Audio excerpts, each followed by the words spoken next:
Bismillahirrahmanirrahim. Halkan maanta waxaan ku baranaynaa qaabka loo isticmaalo Adobe Premiere Pro waa video editing.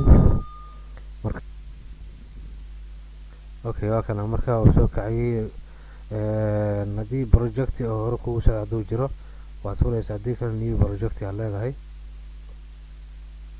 projectigaada waad magacaabaysaa. hadda kan waxaan leenahay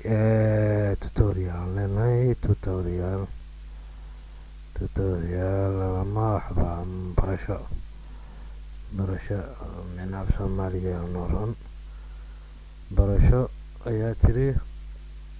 marka intaan kale waxba magtaabanaysaa iska dhaafaysaa. aad leedahay in yar aad sugaysaa marka marka sidaas kusoo kacay marka dhowr siyaabood ayaa loo soo import gareeyaa ama micnaha videoska loo keenaa. mar waxaad leedahay kartaa file, waxaad leedahay marka import aad leedahay. import markaad tiraahdo meesha oo videoska ku yaala aad raadinaysaa. qaabka kale waxa waaye inaad micnaha videoski aad soo dragging ku samaysid.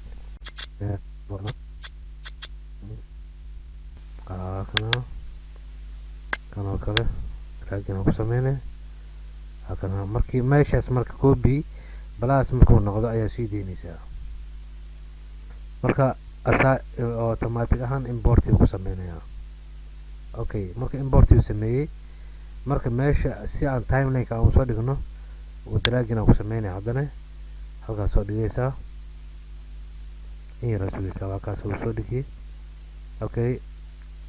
marka waxaan iska xiraynaa codkaan iska xiraynaa. balayaad leedahay marka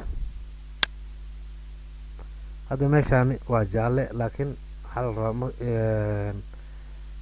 qaabka oo haddii la rabo inuu si fiican usoo haddii la rabo waxaa la sameeyaa oo micnaha haddii guduudoo kale riigadaas jaallada haddii guduudoo kale kaa soo galo waxaad sameynaysaa waa videoska waxaad ku sameynaysaa select ku sameynaysaa. kadib waxaa leedahay sequence, kadib waxaa leedahay render selection. asigaa sugaysaa marka hadda wuu fiican yahay, laakiin marmarka qaarkood guduud soo gelaya. markii kaba soo tusaale ahaan oo kale hadda kale meeshaas oo kale waxaan leenahay control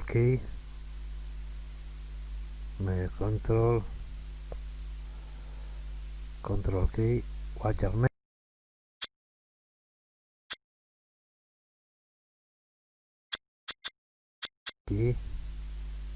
waxaan sameynayna qaabkii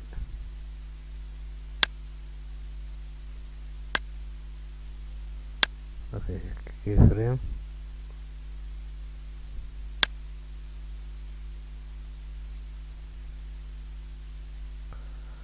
kanoo kale waxaan leenahay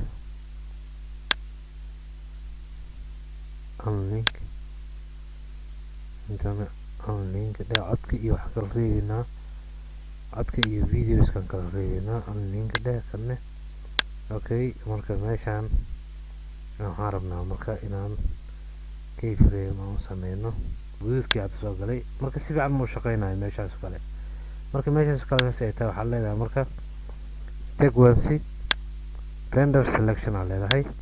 guduudkaasa ka baxaya marka playback wuxuu shaqeynaa si smoothly.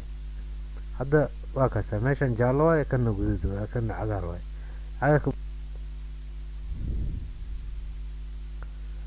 export media markaad tiraahdo in yaraa sugaysaa.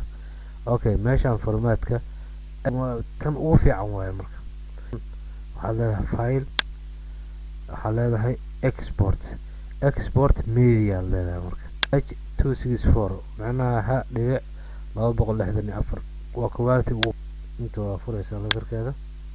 inta waxaa ka dooranaysaa YouTube 720p HD. dib waxaad leedahay export aad leedahay. waa sugaysaa marka uu dhameeyay. waxaan tegaynaa postkii, waxaan ka raadinaynaa marka documents Adobe Premiere Pro waa kana 14.0